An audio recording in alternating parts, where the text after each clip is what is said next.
Me llamo Daniela Jiménez Vargas, tengo 31 años, y jamás olvidaré el sonido de las maletas de mi familia rodando sobre el piso de mármol del Aeropuerto Internacional Benito Juárez mientras se alejaban de mí, dejándome sola frente a un oficial de inmigración que revisaba mi pasaporte con una expresión cada vez más seria. Era el 15 de marzo de 2023, las 11:47 de la noche, y la terminal estaba casi vacía excepto por el zumbido de las luces fluorescentes y el eco de mis propios latidos acelerados resonando en mis oídos como tambores de guerra. El olor a desinfectante industrial mezclado con el café rancio de las máquinas expendedoras me revolvía el estómago. Podía sentir el sudor frío bajando por mi espalda, pegando mi blusa de algodón a mi piel mientras mis dedos temblaban sosteniendo el sobremanila que contenía todos mis documentos de visa de trabajo para Estados Unidos. Las luces LED del techo brillaban tan intensamente que me dolían los ojos. Pero no podía apartar la mirada del rostro impasible del oficial que revisaba página por página mi documentación con una lentitud que parecía deliberadamente cruel. Detrás de mí escuchaba las risas de otras familias abrazándose, despidiéndose con lágrimas felices, prometiéndose llamadas diarias y visitas pronto.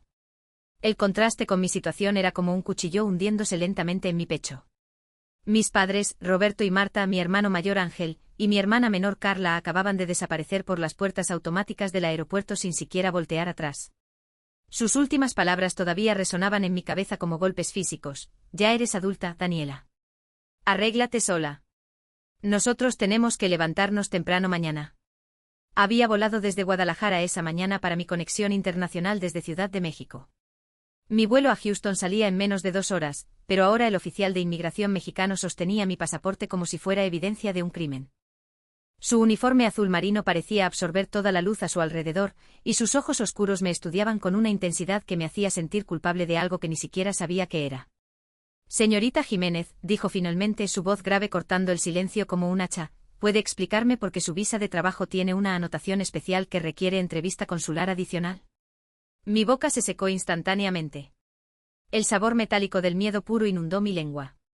Mis manos comenzaron a temblar tan violentamente que tuve que apretarlas contra mis piernas para controlarlas.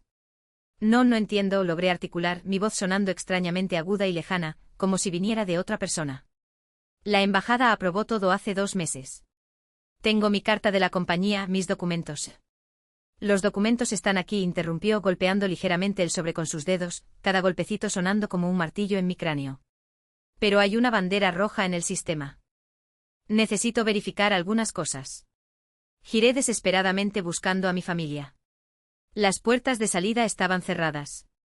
A través del vidrio polarizado solo podía ver las luces rojas de los taxis alejándose en la noche. Habían tomado el mismo taxi, los 4 juntos, dejándome atrás. Busqué mi teléfono con manos temblorosas, marcando el número de mi padre. Sonó y sonó y sonó, hasta que llegó el buzón de voz. Llamé a mi madre. Buzón de voz. Ángel. Buzón de voz. Carla. Buzón de voz. Todos habían apagado sus teléfonos deliberadamente.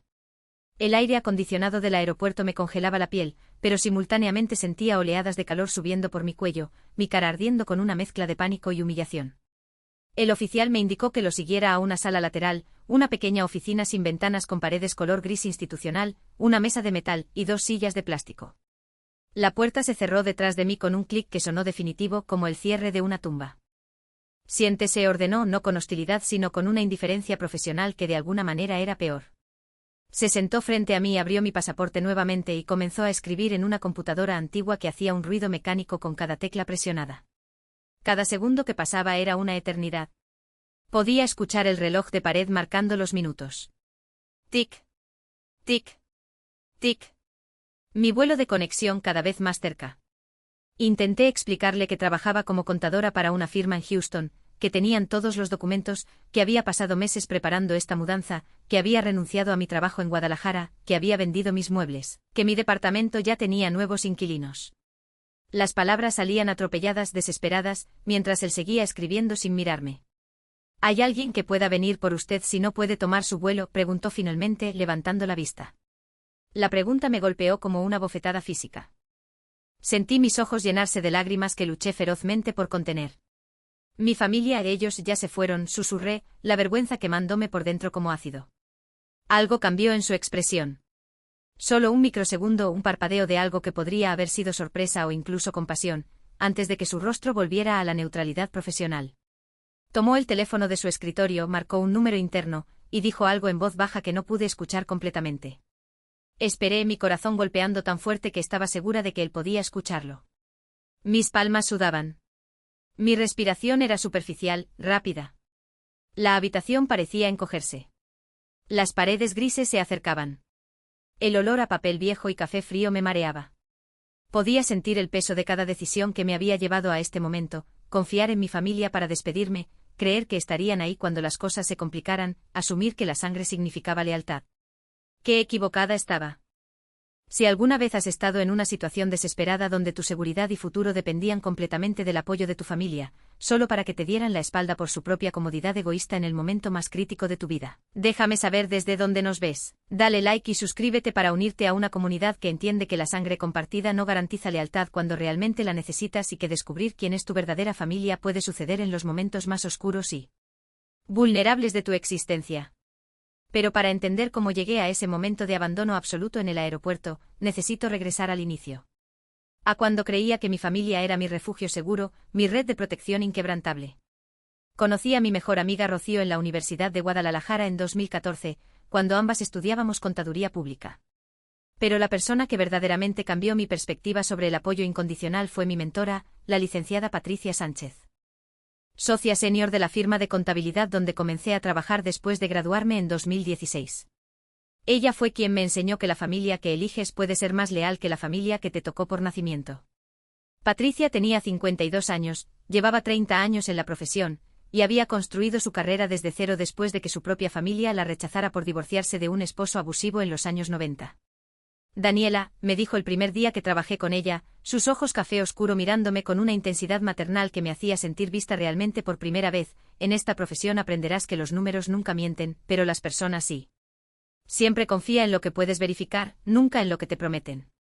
En ese momento trabajando desde nuestra oficina en la colonia americana de Guadalajara, rodeada del aroma a café de olla que Patricia preparaba cada mañana y el sonido constante de calculadoras y conversaciones telefónicas sobre declaraciones fiscales. No entendí completamente lo profética que era esa advertencia. Yo todavía creía ciegamente en mi familia. Mi familia parecía perfecta desde afuera. Vivíamos en una casa modesta pero cómoda en la colonia Santa Cecilia, una zona de clase media trabajadora donde todos se conocían y las señoras barrían sus banquetas cada mañana mientras comentaban los chismes del vecindario. Mi padre Roberto trabajaba como supervisor en una fábrica de tequila, mi madre Marta era secretaria en una primaria pública. Ángel, 5 años mayor que yo, trabajaba en ventas de autos usados. Carla, 3 años menor, estudiaba diseño gráfico. Los domingos después de misa en la parroquia de Santa Cecilia, nos reuníamos para comer en casa de mis padres. Pozole rojo hirviendo en la olla de barro, tostadas crujientes apiladas en platos de cerámica pintada a mano, limones partidos en cuartos, rábanos en rodajas delgadas, orégano seco en frascos de vidrio reciclados. El olor del chile guajillo y el maíz cacahuacintle llenaba la cocina, mezclándose con el sonido de mi madre moliendo especias en el molcajete de piedra volcánica que había heredado de mi abuela. Sentados alrededor de la mesa de madera que mi padre había barnizado él mismo, compartíamos historias de la semana. Mi padre en la cabecera, mi madre a su derecha sirviéndole primero como siempre, luego a Ángel, después a mí, finalmente a Carla y a ella misma al último. Ese orden nunca cambiaba. Los hombres primero o las hijas después, la madre al final. Yo lo aceptaba como normal, como la forma en que las cosas simplemente eran en las familias mexicanas tradicionales. Daniela está trabajando en cuentas muy importantes, presumía mi madre a veces, aunque su tono siempre llevaba un matiz de preocupación. Pero hija, ya tienes 28 años. ¿Cuándo vas a encontrar un buen hombre y sentar cabeza?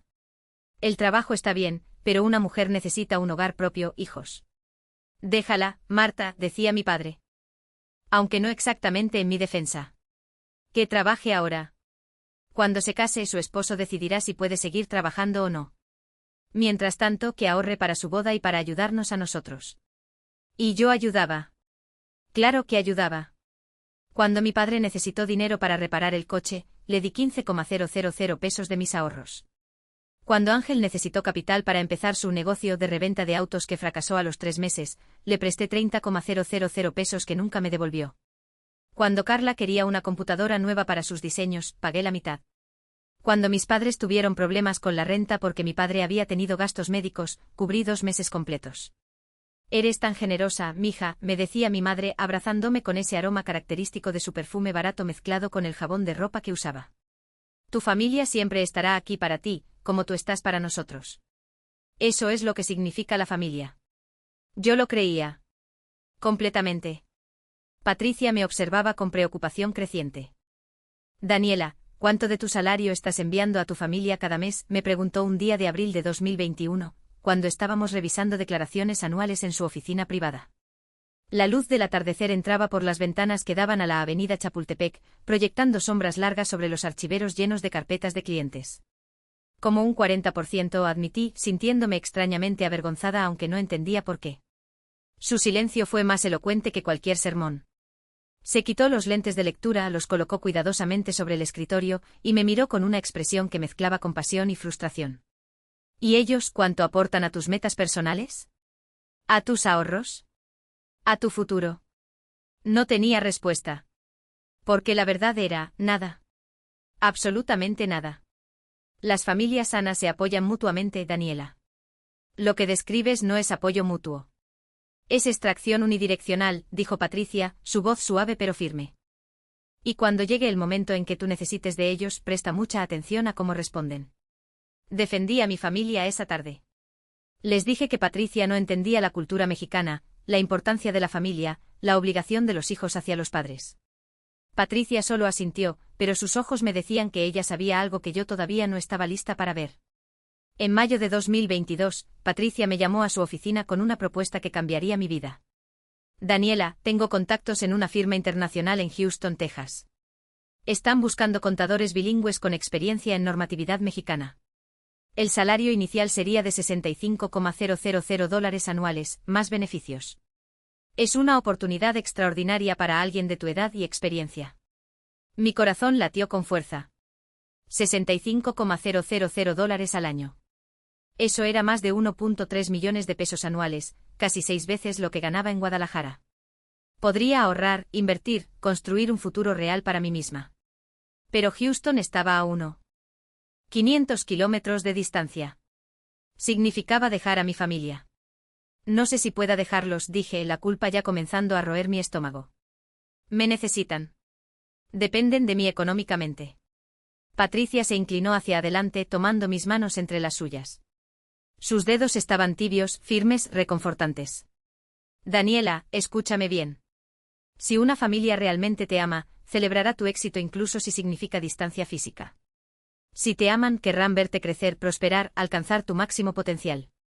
Y si cuando les digas de esta oportunidad lo primero que hacen es pensar en cómo tu ausencia los afectará a ellos en lugar de cómo esta oportunidad te beneficiará a ti, entonces sabrás exactamente qué tipo de relación tienen contigo.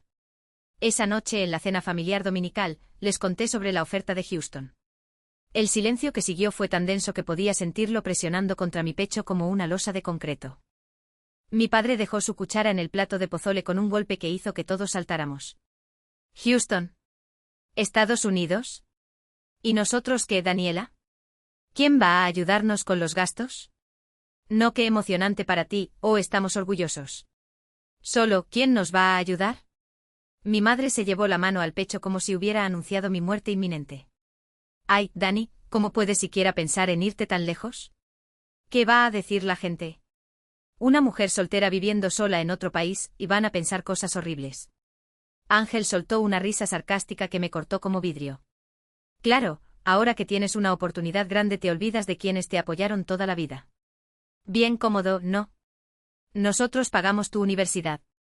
Yo pagué mi universidad con becas y trabajando los fines de semana, lo interrumpí, sintiendo una chispa de indignación que raramente me permitía expresar. Ustedes nunca pagaron ni un peso de mi educación. Pero te dimos techo, comida, te criamos, contraatacó mi padre. Su voz subiendo de volumen. Eso vale más que cualquier título universitario. Y ahora que podríamos beneficiarnos un poco de tu éxito, ¿nos abandonas? Carla, quien usualmente se mantenía neutral en conflictos familiares, agregó su voz con un tono de decepción manufacturada que ahora reconozco como manipulación pura. Pensé que eras diferente, Dani. Pensé que te importábamos. Pero supongo que el dinero es más importante que la familia. La culpa me inundó como agua hirviendo. Esa noche regresé a mi departamento en la Colonia del Valle, un pequeño estudio de 45 metros cuadrados que rentaba por 5,500 pesos mensuales, sintiendo como si hubiera cometido algún pecado imperdonable solo por considerar mejorar mi vida. Durante los siguientes meses, la presión familiar fue sistemática e implacable. Cada domingo, cada llamada telefónica, cada mensaje de WhatsApp contenía recordatorios sutiles y no tan sutiles de mis obligaciones familiares. Mi madre desarrolló súbitamente problemas cardíacos, que los doctores nunca pudieron diagnosticar concretamente, pero que milagrosamente empeoraban cada vez que yo mencionaba Houston. El estrés de pensar en perderte me está matando, mija, me decía, su mano presionada dramáticamente contra su pecho. Ya estoy vieja. ¿Quién sabe cuánto tiempo me queda? ¿De verdad quieres que pase mis últimos años sin mi hija cerca? Mi padre comenzó a mencionar emergencias financieras con una frecuencia sospechosa. La transmisión del carro necesitaba reparaciones urgentes. La renta había subido inesperadamente. Los gastos médicos de mamá estaban acabando con sus ahorros. Cada crisis requería mi intervención económica inmediata, vaciando metódicamente las cuentas de ahorro que yo intentaba acumular para los gastos de la mudanza. Ángel me enviaba memes y artículos sobre la violencia en Estados Unidos, la discriminación contra mexicanos, las dificultades de los inmigrantes. ¿Para qué arriesgarte allá cuando aquí tienes a tu familia que te quiere?, escribía, convenientemente ignorando que él mismo había intentado cruzar la frontera ilegalmente 2 veces en sus 20s. Carla adoptó la estrategia de la hermana preocupada y sensible. Me llamaba llorando, diciendo que me extrañaba aunque todavía vivía a 20 minutos de distancia. Cuando te vayas, ¿quién va a ser mi hermana mayor? ¿A quién voy a acudir cuando tenga problemas? Me estás abandonando, Dani. Pero Patricia, bendita Patricia, me mantenía enfocada. Mira estas tácticas, me explicaba durante nuestros cafés semanales en una cafetería sobre Avenida Chapultepec, donde el aroma de café de Chiapas recién molido mezclado con pan dulce era el único consuelo en esos días difíciles. Culpa religiosa, manipulación emocional, crisis manufacturadas, victimización sistemática. Es el manual completo de control familiar. Están asustados de perder su fuente de ingresos, no de perderte a ti. Pero son mi familia, argumentaba yo, todavía aferrada a la fantasía de que su amor era genuino. Quizás realmente me necesitan. Quizás soy egoísta por irme. Patricia me tomó de las manos con firmeza, obligándome a mirarla directamente a los ojos. Daniela, escúchame con mucha atención. Una familia que genuinamente te ama encontrará maneras de apoyar tu crecimiento incluso si les causa incomodidad temporal. Una familia tóxica saboteará activamente tu éxito para mantener el status quo que los beneficia. ¿Cuál crees que es la tuya? No quería responder esa pregunta. Respondería significaría admitir una verdad que destrozaría la narrativa que había construido sobre mi familia perfecta durante 30 años. A pesar de la presión familiar, seguí adelante con el proceso. Las entrevistas con la firma de Houston fueron exitosas. La oferta formal llegó en septiembre de 2022. El salario era incluso mejor de lo que Patricia había mencionado inicialmente, $68,000 anuales con bonos por desempeño, seguro médico completo, y asistencia para reubicación de $5,000. El proceso de visa fue largo y estresante. Innumerables formularios, traducciones certificadas de mis títulos universitarios, cartas de recomendación, exámenes médicos, verificaciones de antecedentes. Patricia me ayudó con cada paso, revisando mi documentación con la meticulosidad profesional que la caracterizaba. Mi familia, mientras tanto, intensificó sus esfuerzos de sabotaje. Mi padre sugirió que esperara un año más, porque Ángel estaba planeando abrir un negocio nuevo y necesitaría mi inversión. Mi madre organizó una reunión familiar con mis tíos, tías y primos para que todos me aconsejaran sobre los peligros de irme al extranjero sola. Recuerdo perfectamente esa reunión en casa de mis padres un domingo de noviembre. La sala estaba llena de parientes, todos con expresiones de preocupación ensayada. Mi tío Ernesto, quien había golpeado a mi tía durante 20 años hasta que ella finalmente lo dejó, me sermoneó sobre los valores familiares. Mi tía Lupita, quien no me había dirigido la palabra en 2 años por un desacuerdo sobre una herencia, súbitamente estaba muy preocupada por mi bienestar emocional en un país extranjero.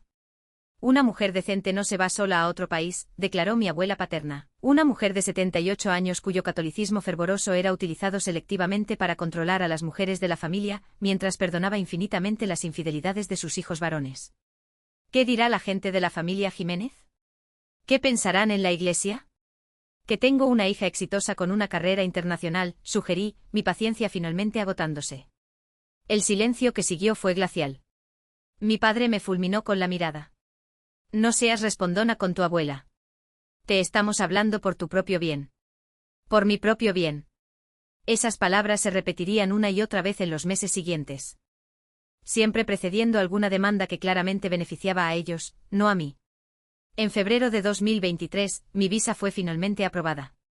Tenía 2 semanas para prepararme para la mudanza. Vendí mis muebles, empaqué mi vida en 4 maletas grandes, me despedí de mis amigos y colegas en Guadalajara. Patricia me organizó una pequeña fiesta de despedida en la oficina con pastel, regalos y lágrimas genuinas de personas que realmente celebraban mi éxito. Mi familia no organizó nada. 0 celebración. 0 reconocimiento de este logro monumental. En cambio, cada conversación era sobre lo que perderían ellos con mi partida. ¿Y quién va a ayudarme con el súper ahora?, preguntaba mi madre. ¿Quién va a prestarme dinero cuando lo necesite?, cuestionaba Ángel. ¿Quién va a ayudar a papá con sus gastos médicos?, lloraba Carla. Nunca, estamos orgullosos de ti. Nunca, qué logro tan increíble. Nunca, te deseamos todo el éxito del mundo. El día antes de mi vuelo, Patricia me llevó a cenar a un restaurante elegante en el centro de Guadalajara. Nos sentamos en la terraza con vista a la catedral iluminada, el sonido de mariachis tocando en la plaza cercana mezclándose con las conversaciones de otros comensales. Ordenó una botella de vino tinto, algo que mi familia consideraría un desperdicio frívolo de dinero, y brindamos por mi futuro. Daniela, quiero que recuerdes algo muy importante, me dijo, su mirada seria pero cálida en la luz dorada de las velas. Cuando llegues a Houston y empieces a extrañar a tu familia, cuando la soledad te golpee fuerte en las noches, vas a sentir la tentación de creer que todo esto fue un error. Vas a querer regresar corriendo a lo familiar, a lo cómodo, aunque sea tóxico. Pero quiero que recuerdes esta conversación. El amor verdadero no te hace sentir culpable por crecer. El amor verdadero no te cobra cada acto de bondad como si fuera una deuda eterna. El amor verdadero celebra tu éxito, no lo sabotea. Lloré esa noche no por tristeza sino por gratitud de tener al menos una persona en mi vida que me amaba sin condiciones, sin agendas ocultas, sin expectativas de retorno. Al día siguiente tomé un vuelo de Guadalajara a Ciudad de México para mi conexión internacional. Mi familia se ofreció a despedirme en el aeropuerto, lo cual me sorprendió gratamente después de semanas de hostilidad pasiva-agresiva. Pensé que finalmente estaban aceptando mi decisión, que quizás realmente querían enviarme con su bendición. Qué ingenua era todavía. Ahora, mirando hacia atrás con la claridad brutal que solo el trauma puede proporcionar, puedo identificar exactamente todas las señales que ignoré deliberadamente porque quería creer en la fantasía de una familia amorosa. Señal número 1 que racionalicé. Cuando les conté por primera vez sobre la oportunidad en Houston, ninguno preguntó detalles sobre el trabajo en sí. Nadie preguntó qué haría, qué responsabilidades tendría. ¿Qué oportunidades de crecimiento existían? Las únicas preguntas fueron, ¿cuánto pagarán y cuánto podrás mandar a casa? En ese momento pensé, bueno, están preocupados por mi estabilidad económica. La verdad que no quise ver, les importaba mi dinero, no mi desarrollo profesional. Señal número 2 que minimicé. Durante todo el proceso de visa que duró meses, ni una sola vez me preguntaron cómo iban los trámites, si necesitaba ayuda con algo, si estaba nerviosa o emocionada. El día que recibí la aprobación de mi visa, uno de los momentos más importantes de mi vida, llamé a mi madre llorando de felicidad. Su respuesta exacta fue, ¡ay qué bueno, mija! Oye, ¿me puedes depositar para el súper? Se nos acabó el dinero esta semana. Ni siquiera un felicidades antes de pedirme dinero. Mi racionalización, están pasando por momentos difíciles económicamente, no es personal. La realidad, yo nunca fui una hija para ellos, siempre fui un cajero automático. Señal número 3 que justifiqué patéticamente, la noche antes de mi vuelo, cuando fui a cenar con ellos lo que pensé sería una despedida emotiva, pasamos 3 horas en la mesa y conversaron sobre todo excepto mi viaje. Ángel habló extensamente sobre su nuevo negocio de renta de inflables para fiestas infantiles. Carla mostró fotos de su nuevo novio durante 45 minutos. Mi madre se quejó de una vecina chismosa. Mi padre vio el fútbol en su teléfono durante la cena. Cuando finalmente mencioné que extrañaría nuestras cenas dominicales, mi madre dijo, pues no te hubieras ido tan lejos entonces. Mi justificación mental, están procesando mi partida a su manera, les cuesta expresar emociones. La verdad dolorosa, simplemente no les importaba lo suficiente. Señal número 4 que ignoré activamente, ninguno me ayudó a empacar. Ninguno se ofreció a llevarme al aeropuerto en Guadalajara. Cuando mencioné que necesitaba ayuda para cargar mis maletas pesadas. Ángel dijo que tenía cosas que hacer y mi padre alegó problemas de espalda, que milagrosamente desaparecían cuando necesitaba cargar cajas de tequila de su trabajo. Tuve que pagarle 500 pesos a un vecino para que me ayudara a bajar mis maletas por las escaleras de mi edificio. Mi racionalización: son hombres ocupados, no puedo esperar que dejen todo por mí. La realidad que me negaba a ver: si realmente me amaran, 500 pesos hubieran sido irrelevantes comparado con ayudar a su hija /hermana en un momento importante. Señal número 5 que me dolió pero que traté de minimizar: Patricia me regaló una laptop nueva para mi trabajo en Houston, diciendo una profesional necesita herramientas profesionales.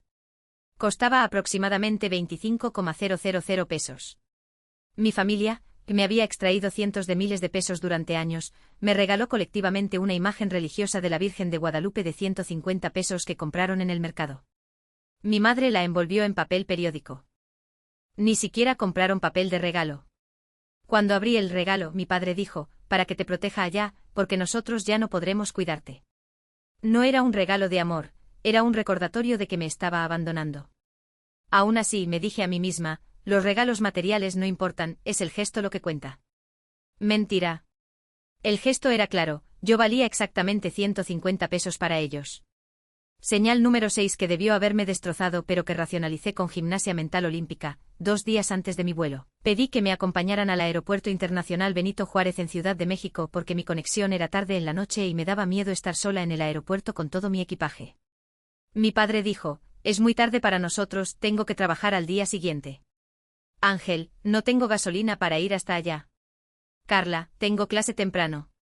Mi madre, la que más me dolió: ay Dani, ya eres grande. No necesitas que te acompañemos como si fueras niña chiquita. Entonces hice algo que ahora reconozco como desesperado y patético: les ofrecí pagarles el viaje. Les dije que cubriría la gasolina, la caseta de peaje, la comida, todo. Que solo quería no estar sola en mi último día en México. Hubo una pausa larga. Los vi intercambiar miradas. Y finalmente mi padre dijo: bueno, si vas a pagar todo, supongo que podemos hacer el esfuerzo. Mi corazón se llenó de alivio tan intenso que me mareé. No importaba que tuviera que pagarles para que estuvieran conmigo. Lo importante era que estarían ahí. Eso es lo que me dije. Ahora me doy cuenta, estaba literalmente comprando su presencia, y ellos me estaban dejando hacerlo porque vieron una oportunidad más de extraerme dinero. El viaje de Guadalajara a Ciudad de México fue incómodo y tenso. Rentamos una camioneta porque mis 4 maletas grandes más mi equipaje de mano no cabían en el coche familiar. Yo manejé todo el trayecto 6 horas, porque mi padre alegó cansancio. Ángel no tenía licencia vigente. Y ninguna de las mujeres fue considerada capaz de manejar una camioneta. Durante esas 6 horas, escuché a mi familia hablar entre ellos sobre todo menos mi viaje. Ángel le contaba a Carla sobre una chica que había conocido en una fiesta. Mi madre le recordaba a mi padre que necesitaban comprar comida para el perro. Mi padre hablaba sobre un problema con su supervisor en el trabajo. Yo era invisible, el vehículo que los transportaba, pero no una participante en su conversación. En la caseta de peaje, cuando pagué los 400 pesos, mi padre ni siquiera dijo gracias. Solo extendió la mano esperando el cambio para guardarlo en su cartera. Nos detuvimos a comer en Querétaro en un restaurante de carretera.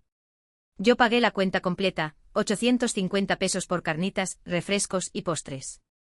Mi padre ordenó la comida más cara del menú. Ángel pidió 2 cervezas. Cuando llegó la cuenta, todos miraron hacia otro lado, esperando automáticamente que yo pagara. Lo hice sin protestar. Aunque cada peso gastado sentía como una pequeña muerte de mi dignidad. Llegamos al aeropuerto Benito Juárez alrededor de las 8 de la noche. Mi vuelo a Houston salía a las 2:15 de la madrugada. 6 horas de espera. Pensé que pasaríamos ese tiempo juntos, despidiéndonos apropiadamente, compartiendo memorias, quizás llorando un poco, prometiendo llamadas frecuentes. En cambio, mi familia inmediatamente comenzó a quejarse. El aeropuerto estaba frío. Las sillas eran incómodas. No había nada que hacer. Ángel quería irse a un bar cercano pero necesitaba dinero. Carla tenía hambre otra vez aunque acabábamos de comer 2 horas antes. Mi madre decía que le dolía la cabeza por el viaje. Les compré cafés en un Starbucks, 680 pesos. Le di dinero a Ángel para que fuera al bar con mi padre, 1,200 pesos. Le compré a Carla un sándwich y una revista, 320 pesos. Le di dinero a mi madre para que comprara aspirinas en la farmacia del aeropuerto, 150 pesos. Cuando volví de documentar mi equipaje, un proceso estresante porque las maletas estaban ligeramente sobrepeso y tuve que reorganizar cosas frente al mostrador mientras otros pasajeros esperaban impacientes detrás de mí. Encontré a mi familia dispersa. Mi padre y Ángel habían desaparecido al bar. Carla estaba en su teléfono con audífonos. Mi madre dormitaba en una silla. Ninguno preguntó cómo me había ido con el equipaje.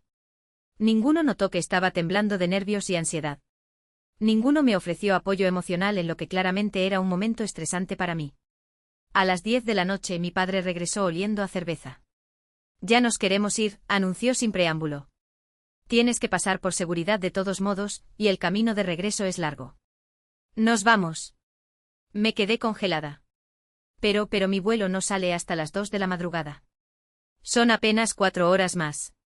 Ya estuvimos aquí suficiente tiempo, Daniela, dijo mi madre, levantándose y sacudiendo su bolso como si quitara polvo molesto. Además, ya te vas. No tiene sentido prolongar esto. Pero yo les pagué para que vinieran, solté y inmediatamente me odié por sonar tan desesperada, tan necesitada. Pensé que estaríamos juntos hasta que tuviera que pasar seguridad. Ángel rodó los ojos. No seas dramática. Ya eres adulta. No necesitas que te tengamos de la mano. Carla se quitó los audífonos brevemente. Además tengo clase mañana temprano. Ya te dije. Busqué en los ojos de mi madre alguna señal de que se quedaría, que me defendería, que reconocería que esto era importante para mí. Pero ella solo me dio un abrazo rápido que olía a perfume barato y desilusión, y dijo, cuídate mucho, mija. Y no olvides mandar dinero en cuanto recibas tu primer cheque. Ni siquiera en la despedida podía evitar mencionar el dinero. Y así fue como me quedé sola en el Aeropuerto Internacional Benito Juárez a las 10:15 de la noche, 4 horas antes de mi vuelo, viendo a mi familia caminar hacia las puertas de salida sin voltear atrás ni una sola vez. Ni una sola vez. Me senté en una de esas sillas de plástico duro color gris que parecen diseñadas específicamente para ser incómodas, rodeada de mis 2 maletas de mano, y traté de procesar lo que acababa de suceder. El aeropuerto estaba moderadamente lleno esa noche. A mi alrededor, familias se despedían con lágrimas genuinas, abrazos prolongados, promesas de videollamadas diarias. Vi a una madre mexicana aferrándose a su hija que parecía tener mi edad, ambas llorando mientras el padre les tomaba fotos. Vi a un grupo de hermanos formando un círculo grupal de abrazos, riéndose mientras lloraban. Vi a abuelos bendiciendo a sus nietos con señales de la cruz en sus frentes. Y yo estaba sola con el eco resonante de no olvides mandar dinero como única despedida. Llamé a Patricia. Eran las 10:30 de la noche, tarde para llamar, pero necesitaba escuchar una voz amiga antes de colapsar completamente. Contestó al segundo timbrazo. Daniela, ¿cómo está yendo todo? ¿Ya documentaste tu equipaje? Y entonces me quebré. Lloré en ese aeropuerto frío y impersonal, sollozando tan fuerte que varios extraños voltearon a verme con preocupación. Le conté todo, cómo tuve que pagarles para que vinieran, cómo se fueron 4 horas antes de mi vuelo, cómo ni siquiera voltearon a despedirse. Patricia guardó silencio por un momento largo. Cuando habló su voz estaba cargada de una mezcla de furia y tristeza. Daniela, mírame aunque no puedas verme en este momento. ¿Me estás escuchando? Sí, logré decir entre sollozos. Lo que acaba de pasar no es normal. No es aceptable. No es lo que una familia amorosa hace. Y quiero que guardes este sentimiento de abandono en tu memoria, porque cuando llegues a Houston y empieces a ganar dinero y te llamen pidiendo ayuda, vas a sentir la tentación de olvidar esta noche. Vas a querer creer que fue un malentendido, que estaban cansados, que no fue para tanto. Pero fue para tanto. Fue cruel. Fue deliberado. Y lo hicieron porque para ellos. Tú solo eres una fuente de recursos, no una hija amada. Sus palabras eran brutales pero necesarias. Me limpié las lágrimas con el dorso de la mano, respiré profundo, y decidí que al menos una persona en mi vida me vería como fuerte. Tienes razón. Gracias por contestar.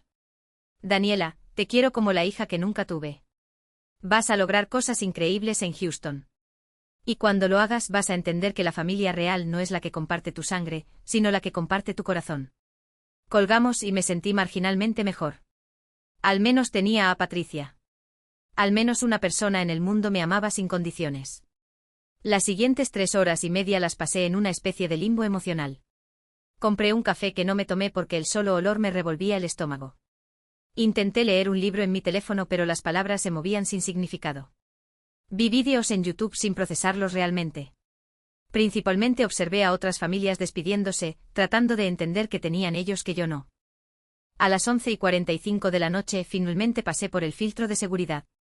Mis maletas de mano fueron revisadas porque el escáner detectó mis laptops, tanto mi vieja como la nueva de Patricia.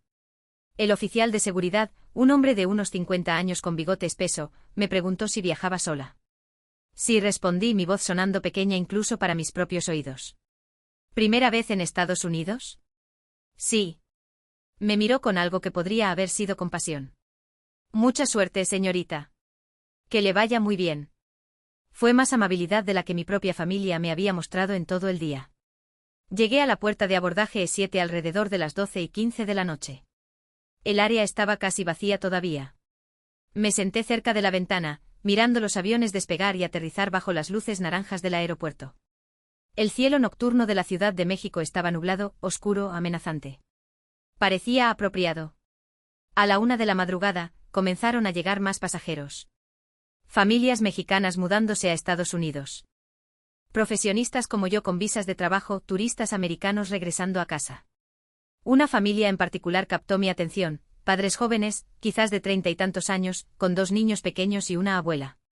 Los niños estaban cansados, quejándose, pero los padres los manejaban con paciencia infinita. La abuela cargaba las mochilas de los niños, sonriendo aunque claramente estaba exhausta. Van a extrañar tanto a su abuelita, escuché a la madre decirle a los niños. Pero ella entiende que papá tiene trabajo nuevo en Houston. Y nos va a visitar pronto, ¿verdad, mamá? La abuela asintió, limpiándose lágrimas discretamente. Claro que sí, mijos. Y vamos a hacer videollamadas todos los días. Esa era una familia real. Apoyo mutuo. Sacrificio por el bien del otro. Amor que trasciende la distancia. Yo no tenía eso.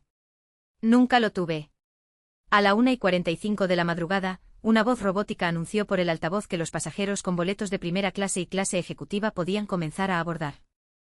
Luego grupos por zonas. Yo era zona 3. Esperé mi turno viendo a otros pasajeros subir al puente de abordaje, algunos emocionados, otros nerviosos, muchos exhaustos. Cuando finalmente llegó mi turno, caminé por ese túnel que conectaba el aeropuerto con el avión sintiendo como si estuviera caminando hacia un futuro completamente incierto. No volteé atrás. No había nada atrás que valiera una última mirada.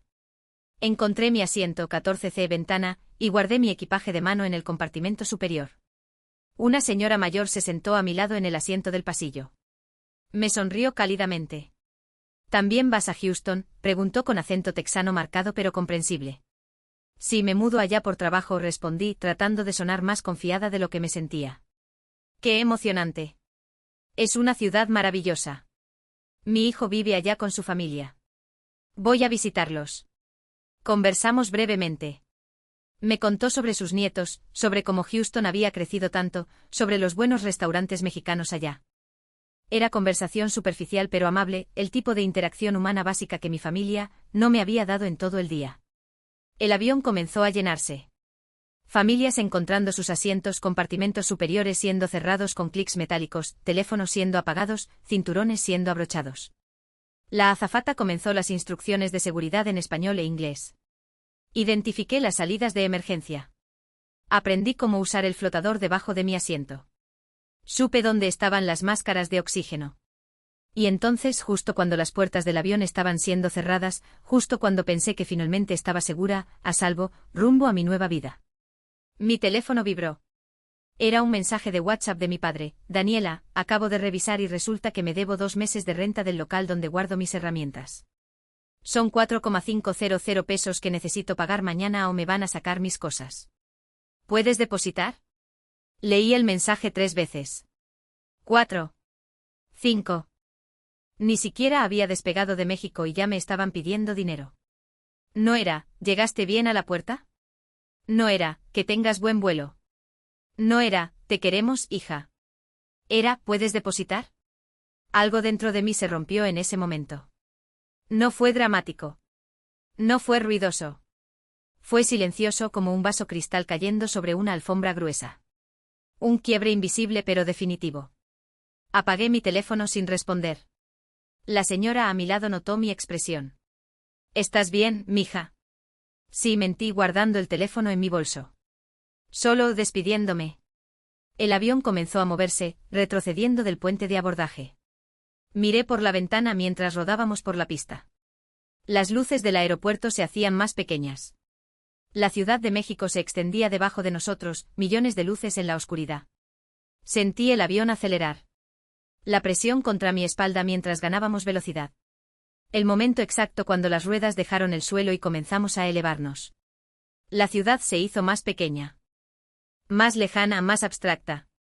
Y pensé, ya está. Ya me fui. Empiezo de nuevo.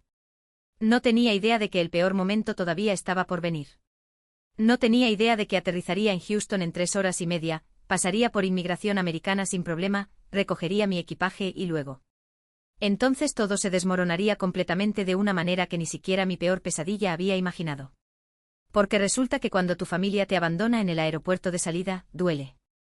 Pero cuando te abandonan en el aeropuerto de llegada en un país extranjero, rodeada de oficiales de inmigración con el poder de deportarte, sin poder hablar el idioma perfectamente, con todas tus pertenencias en maletas y ningún lugar definitivo a dónde ir si algo sale mal. Ese abandono tiene el potencial de destruirte completamente. El vuelo a Houston duró exactamente 3 horas y 22 minutos. No dormí ni un segundo. Miré por la ventana mientras sobrevolábamos el Golfo de México. Las luces dispersas de plataformas petroleras parpadeando en la oscuridad del océano como estrellas caídas. La señora a mi lado roncaba suavemente, su cabeza inclinada contra el respaldo. El avión olía a aire reciclado, café tibio, y esa mezcla particular de perfumes y desodorantes de 100 personas diferentes encerradas en un tubo metálico. Aterrizamos en el aeropuerto intercontinental George Bush de Houston a las 5:47 de la madrugada, hora de Texas. El cielo comenzaba a aclararse con ese gris pálido que precede al amanecer. Miré por la ventana mientras rodábamos hacia la puerta de llegada, viendo el paisaje plano y extenso de Texas desplegarse ante mí. Edificios bajos, estacionamientos enormes, carteles en inglés que apenas podía leer en la penumbra. Bienvenida a Houston, dijo la azafata por el altavoz, primero en inglés, luego en español. La temperatura actual es de 18 grados Celsius. La hora local son las 5:47 de la madrugada. La gente comenzó a levantarse inmediatamente aunque el avión todavía se movía. Peleando por sus maletas en los compartimentos superiores con esa urgencia inexplicable que tienen todos los pasajeros. Esperé pacientemente hasta que el pasillo se despejó antes de bajar mi equipaje de mano y unirme al flujo de personas saliendo del avión. El puente de abordaje estaba frío. Mis manos temblaban, aunque no sabía si era por la temperatura o por los nervios. Seguía la multitud a través de pasillos interminables con alfombra industrial color azul oscuro, luces fluorescentes y carteles en inglés que señalaban hacia Customs e Immigration. Y allí fue donde mi vida cambió para siempre. La fila para inmigración era larga, serpenteando entre esas cintas retráctiles que guían a los pasajeros como ganado. Había 2 secciones claramente marcadas, US Citizens y Non-US Citizens /Visitors. Me formé en la segunda apretando mi pasaporte mexicano con mi visa de trabajo contra mi pecho como si fuera un talismán protector. Delante de mí había una familia guatemalteca, lo supe por su conversación en español con acento característico, con 3 niños pequeños que lloraban de cansancio. Detrás de mí, un hombre de negocios europeo revisaba emails en su teléfono con expresión aburrida. Todos esperábamos nuestro turno para ser juzgados, aprobados o rechazados por oficiales de inmigración americana que tenían el poder absoluto de cambiar nuestros destinos con una sola palabra. La espera fue de casi 45 minutos. 45 minutos donde mis nervios se tensaron hasta el punto de quiebre. Practiqué mentalmente lo que diría en inglés, y have a work visa. I'm moving to Houston for employment with an accounting firm. Revisé una y otra vez que tuviera todos mis documentos, pasaporte, visa, carta de la compañía, prueba de dirección, estados de cuenta bancarios. Finalmente llegó mi turno.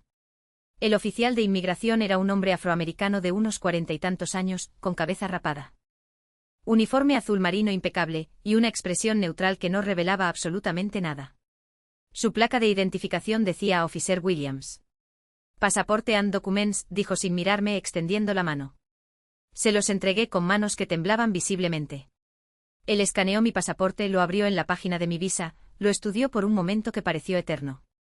Sus dedos volaron sobre el teclado de su computadora, sus ojos moviéndose entre la pantalla y mis documentos. ¿Purpose of visit?, preguntó su voz monótona profesional. Work. Y have employment visa, respondí mi inglés funcional pero con acento marcado. Where will you be working? Le entregué la carta de mi empleador. Él la leyó cuidadosamente, todavía sin expresión. Escribió más cosas en su computadora. El silencio se extendió. Detrás de mí la fila crecía. Podía sentir la impaciencia de otros viajeros como presión física contra mi espalda. Y entonces, después de lo que parecieron años pero probablemente fueron solo 5 minutos, Officer Williams estampó mi pasaporte con un golpe seco y definitivo. Welcome to the United States, dijo entregándome mis documentos. Next. El alivio me inundó tan intensamente que mis rodillas casi cedieron. Lo había logrado. Estaba oficialmente en Estados Unidos. Legalmente. Con todos mis papeles en orden. Caminé casi flotando hacia el área de reclamo de equipaje. El aeropuerto de Houston era enorme, moderno, intimidante. Todo en inglés. Carteles direccionales, anuncios publicitarios, conversaciones a mi alrededor. Me sentí pequeña, perdida, extranjera de una manera que nunca había experimentado en México. Encontré la banda 7 donde llegaría mi equipaje. Ya había varias maletas circulando. Familias reunidas reclamando sus pertenencias, arrastrando carritos pesados hacia las salidas. El olor a desinfectante industrial mezclado con el aroma de café de una Starbucks cercana me recordó al aeropuerto de México, creando una extraña sensación de déjà vu. Esperé. Y esperé. Vi circular las mismas maletas una y otra vez. La familia guatemalteca que había estado delante de mí en inmigración encontró su equipaje y se fue. El hombre europeo recogió su maleta ejecutiva negra y desapareció. Nuevos pasajeros llegaron, encontraron sus maletas, se fueron. Mi equipaje no aparecía. 15 minutos. 30 minutos. 45 minutos. La banda seguía girando, ahora prácticamente vacía excepto por 2 maletas abandonadas que claramente no pertenecían a nadie presente. El pánico comenzó a trepar por mi garganta como bilis amarga. Todo lo que poseía en el mundo estaba en esas 4 maletas. Toda mi ropa, mis documentos personales, mis fotografías, mis pertenencias. Sin ellas literalmente no tenía nada excepto lo que llevaba puesto y lo que estaba en mi equipaje de mano. Me acerqué a un empleado de la aerolínea, un joven hispano que limpiaba el área alrededor de las bandas de equipaje. Excúseme, dije, mi voz quebrándose ligeramente. My luggage no está aquí. 4 maletas grandes. ¿Qué hago? Me miró con simpatía. Tienes que ir a los baggage claim, allá, señaló hacia una oficina pequeña al fondo del área de reclamo de equipaje. Ellos te van a ayudar. Caminé hacia la oficina arrastrando mis pies como si llevara cadenas invisibles. Detrás del mostrador había una mujer de mediana edad con expresión cansada, cabello rubio recogido en cola de caballo, y unas uñas largas pintadas de rojo brillante que hacían clicking contra el teclado mientras trabajaba. Hi, can I help you? Preguntó sin levantar la vista. My luggage no llegó, expliqué en mi mejor inglés. 4 maletas grandes. Del vuelo de Ciudad de México. Eso captó su atención. Levantó la vista, me estudió por un momento y extendió la mano. Boarding pass and baggage claim tickets. Please. Se los entregué. Ella escaneó los tickets, escribió en su computadora, frunció el ceño, escribió más. Ok, easy the problem, dijo finalmente. Your luggage was overweight in Mexico City. They put it on a different flight. It should arrive on the next flight from Mexico City, which lands at. Revisó su pantalla 2:30 p.m. this afternoon. Mi corazón se hundió hasta mis pies. Eran las 7:15 de la mañana. Eso significaba esperar más de 7 horas en el aeropuerto. 7 horas, repetí, segura de haber entendido mal. Yes. I'm sorry for the inconvenience. You can wait here or come back at 3 de la tarde to pick it up. No tenía a dónde ir. Mi apartamento en Houston, que había rentado virtualmente desde México, no estaba disponible hasta el día siguiente. Había planeado pasar mi primer día en un hotel cerca del aeropuerto, descansar, recuperarme del viaje y luego mudarme al apartamento. Pero ahora estaba varada en el aeropuerto sin mi equipaje, exhausta después de un vuelo nocturno. Con cada músculo de mi cuerpo doliendo y mi capacidad mental deteriorándose rápidamente por falta de sueño. Salí del área de reclamo de equipaje hacia la terminal principal. Era casi las 7:30 de la mañana y el aeropuerto estaba cobrando vida.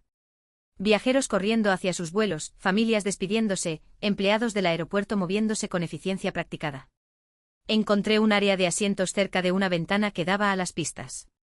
Me senté, coloqué mi equipaje de mano a mis pies y saqué mi teléfono. Tenía múltiples mensajes de WhatsApp. Mi padre, ¿ya depositaste? El dueño del local va a venir a las 10 de la mañana por la renta. Ángel, Daniela, necesito 2,000 pesos para un asunto urgente. ¿Me puedes mandar? Mi madre, hija, tu hermana necesita dinero para material de la escuela. Son 1,500. Ayúdala. Carla, Dani, necesito que me ayudes con mi colegiatura este semestre. Son 8,000 pesos. Sé que acabas de llegar, pero urge. No había ni un solo mensaje preguntando si había llegado bien. Si el vuelo había ido bien. Si estaba a salvo. Solo peticiones de dinero. Sumas específicas. Urgencias manufacturadas. Miré esos mensajes hasta que las palabras se volvieron borrosas. Sentí algo oscuro y denso instalarse en mi pecho, algo que no podía nombrar todavía pero que sabía que cambiaría todo. Decidí que respondería después. Primero necesitaba encontrar un hotel, descansar un poco, procesar todo. Busqué en Google Hotels near George Bush Airport Houston y comencé a revisar opciones. Y entonces mi teléfono sonó. Un número desconocido con código de área de Houston. Hola, contesté confundida. Miss Jiménez. Era una voz femenina con acento americano fuerte. This is Officer Sarah Chen from US Customs and Border Protection. We need you to return to the immigration area immediately. There is an issue with your documentation that requires verification. Mi corazón dejó de latir. Completamente. Por un segundo completo, no respiré, no me moví, no existí. Issue, logré preguntar. Mi voz sonando como si viniera desde muy lejos. But. Officer Williams already stamped my passport. Yes, but a flag came up in our system after you passed through. We need to verify some information. Please return to immigration check area immediately. Ask for Officer Chen. Okay. Ir. Y come now. Colgué. Mis manos temblaban tan violentamente que casi dejé caer el teléfono. Esto no podía estar pasando. No después de todo. No cuando ya había pasado por inmigración exitosamente. ¿Qué tipo de flag aparece después de que te dejan pasar? Regresé al área de inmigración con mis piernas moviéndose en piloto automático, mi mente completamente paralizada por el terror. Cada paso resonaba en mis oídos como un martillo golpeando metal.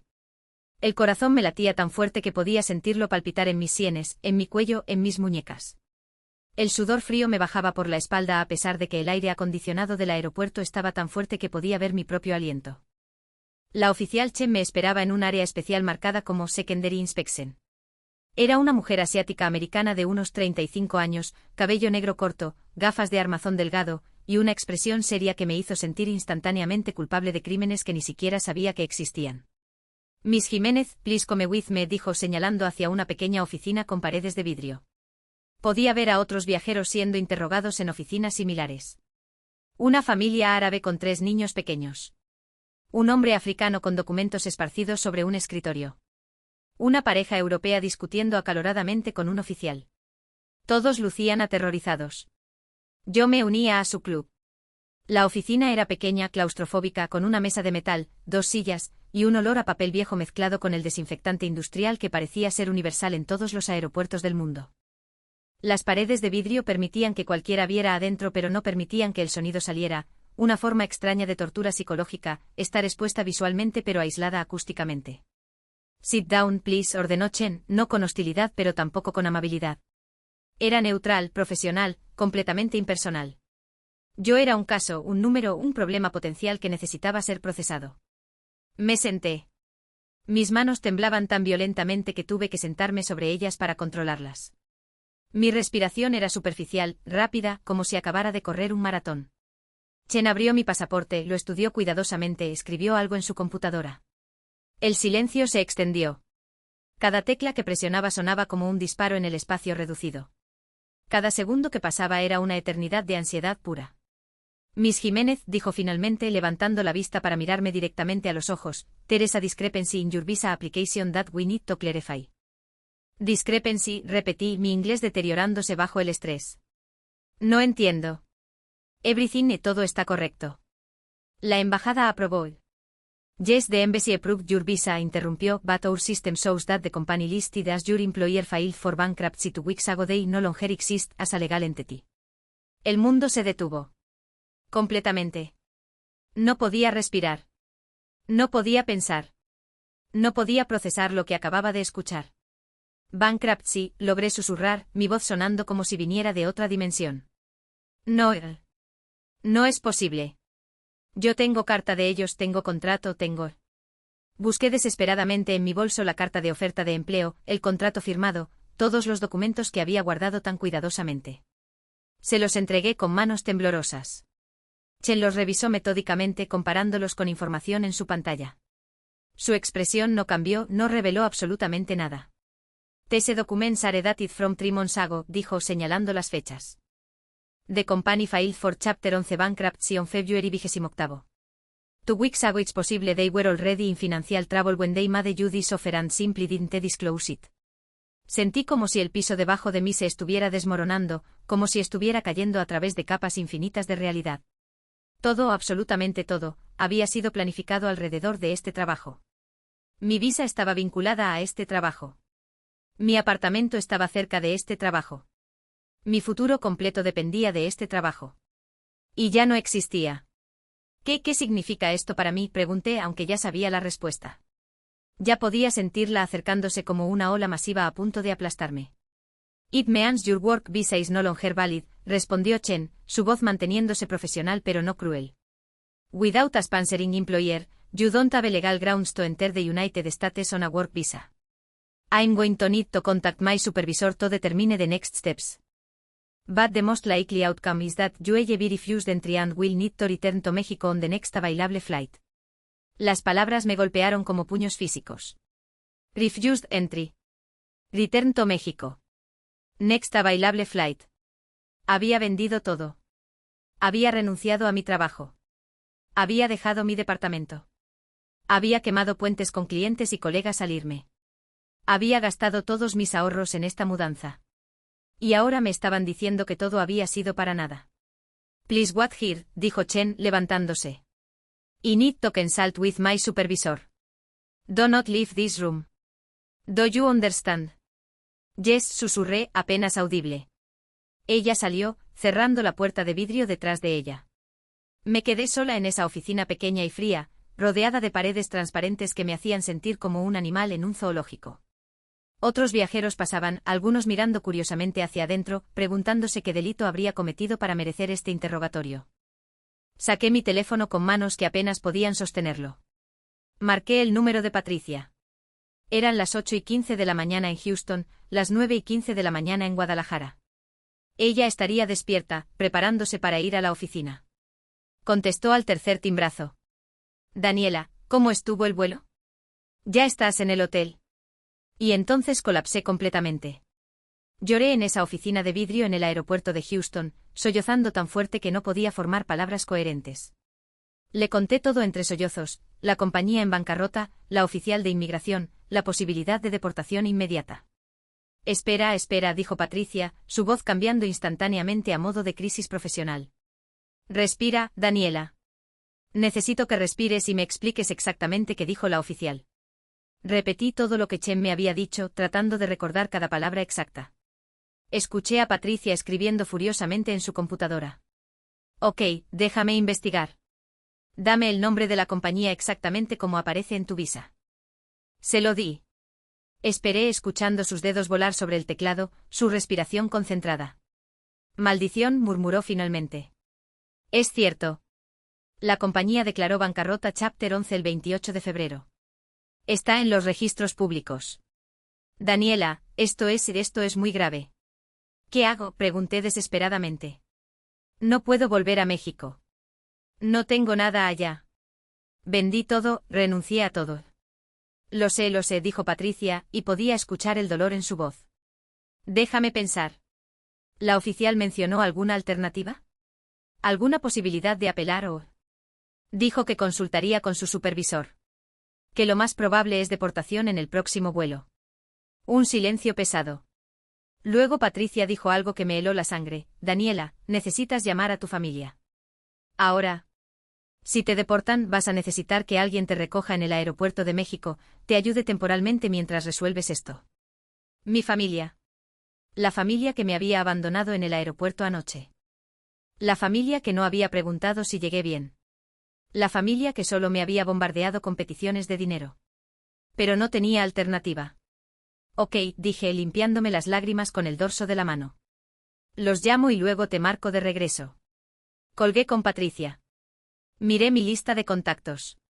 Mi dedo flotó sobre el nombre de mi padre durante un largo momento antes de finalmente presionar el botón de llamada. Sonó. Y sonó. Y sonó. Buzón de voz. Llamé a mi madre. Buzón de voz. Ángel. Buzón de voz. Carla. Buzón de voz. Todos habían apagado sus teléfonos de nuevo. O me estaban ignorando deliberadamente. Intenté enviar mensajes de WhatsApp. Emergencia. Me van a deportar. La compañía quebró. Necesito ayuda urgente. El mensaje se envió. Vi los 2 checkmarks azules indicando que fue entregado y leído. Esperé. 5 minutos. 10 minutos. Ninguna respuesta. Envié otro mensaje, por favor contesten. Estoy en inmigración en Houston. Me pueden deportar.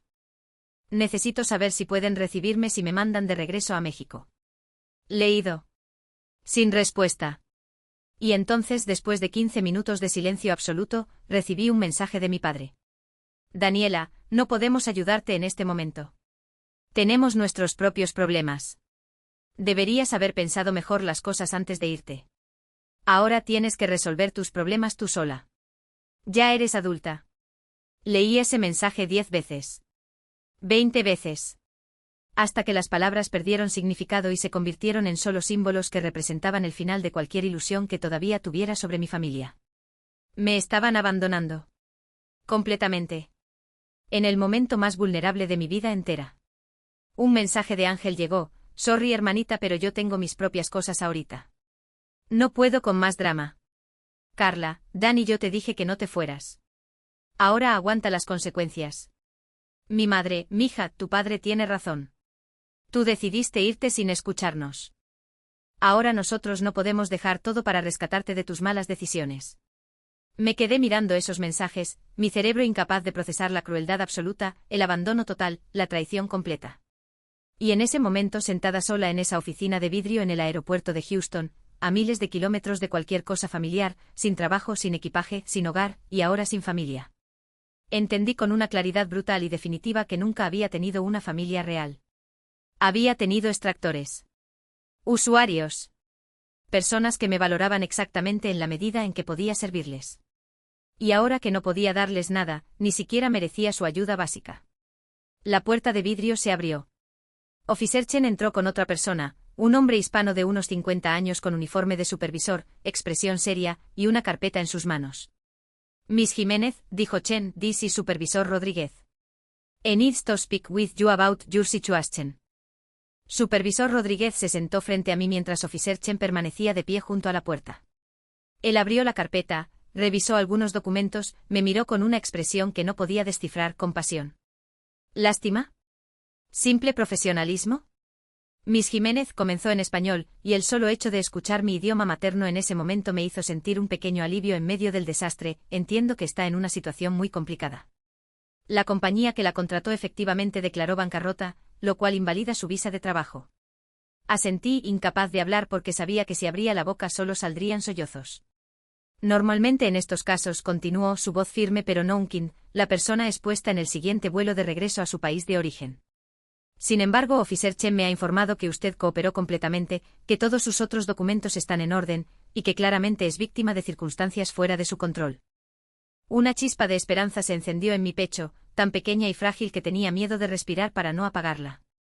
Voy a hacer una llamada, dijo Rodríguez, sacando su teléfono celular. Tengo un contacto en servicios de inmigración que posiblemente pueda ayudar. Pero necesito que entienda que no puedo prometerle nada. ¿Me comprende? Sí, logré susurrar. Gracias. Muchas gracias. Salió de la oficina, dejándome sola con Chen.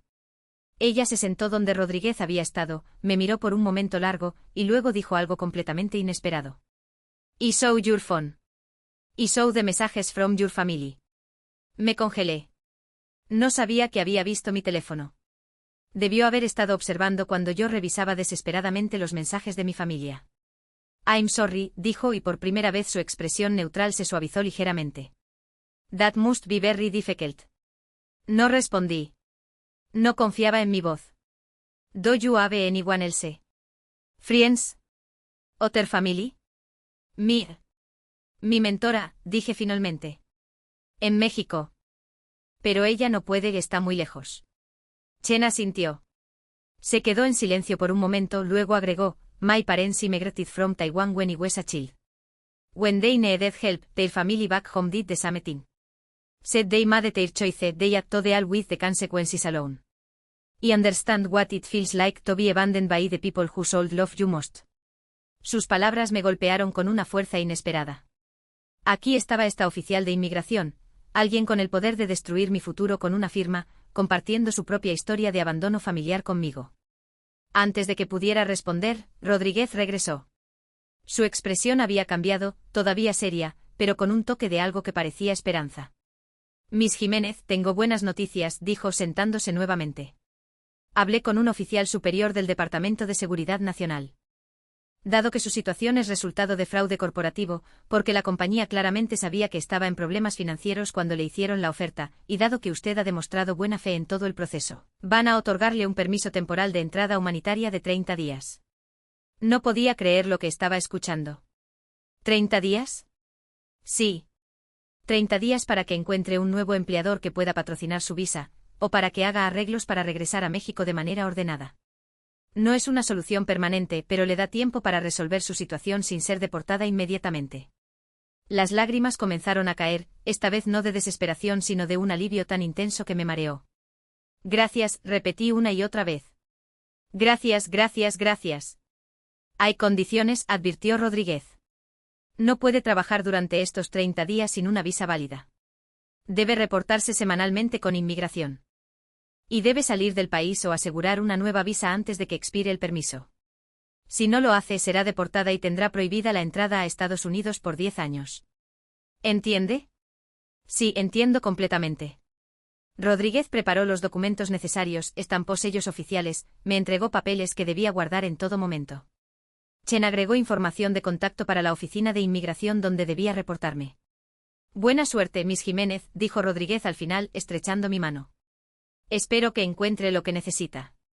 Buena suerte, repitió Chen, y cuando nuestros ojos se encontraron, vi comprensión genuina allí.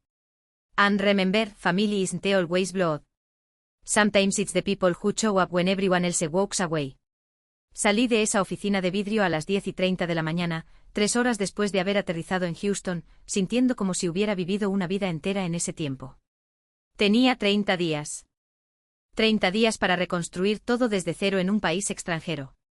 Encontré un área tranquila del aeropuerto y llamé a Patricia inmediatamente. ¿Daniela? ¿Qué pasó?, contestó antes del primer timbrazo completo, su voz cargada de ansiedad.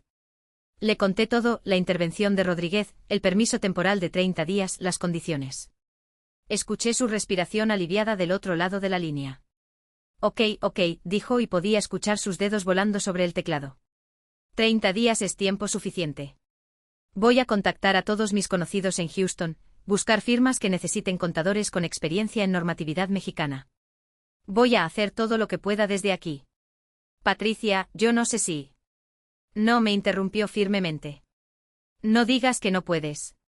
No te atrevas a darte por vencida ahora. ¿Me escuchas? Has llegado tan lejos. Has sobrevivido a tu familia tóxica, has sobrevivido a esta crisis de inmigración. No vas a rendirte ahora. Mientras Patricia hablaba, mi teléfono comenzó a vibrar con mensajes entrantes.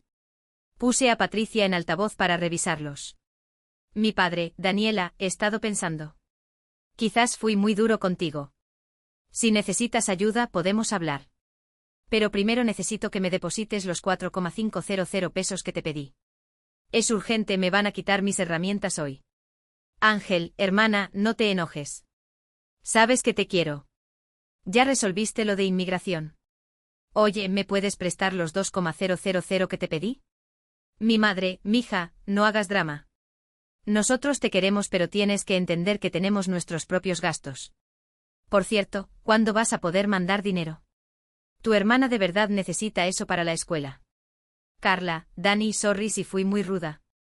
Es que estoy estresada con la escuela. ¿Ya estás mejor? ¿Crees que puedas ayudarme con la colegiatura? Leí los mensajes en voz alta para Patricia. El silencio que siguió fue tan denso que podía sentirlo a través del teléfono. ¿Viste lo que hicieron?, dijo Patricia finalmente. Su voz temblando de furia contenida. Te abandonaron cuando estabas en crisis. Te dijeron que resolvieras tus problemas sola.